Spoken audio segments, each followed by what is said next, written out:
Jury selection for suspended IMPD officer David Bisard starts tomorrow due to the publicity in central Indiana. The trial will take place here in Fort Wayne. Bisard faces reckless homicide and drunk driving charges for the crash that killed one person and seriously injured two people. Our sister station, Wish TV, will be in the Summit City here to cover that trial. Exclusively contributing to their coverage is former Marion County Deputy Prosecutor Mike Loomis. Mike Loomis joins us now to talk about the case and how it will unfold. Thank you so much for joining us tonight. Thanks. It's a pleasure, Lamar. Now, we know that for some people who've been following this case, what's most interesting is that we have a police officer here on trial.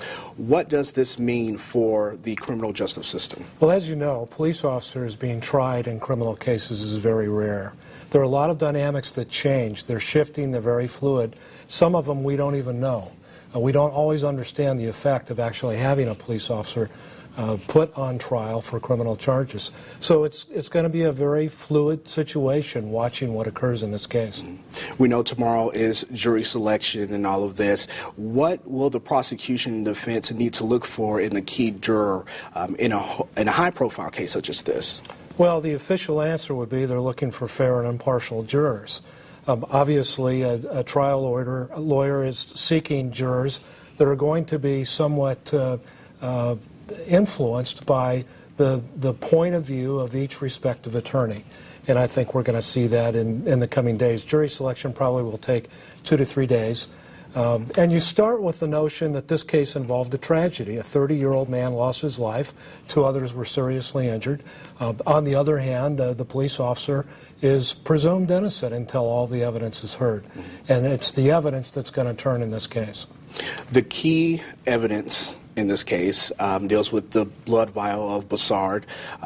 There's a lot with that evidence, including the controversy around it. Talk about that and how it will play a role in this trial. Well, there are 2 vials of blood, and during the course of the investigation, there was quite a bit of controversial argument about those 2 vials of blood. The court has ruled on the admissibility. That doesn't mean that it's over. It'll probably still be contested.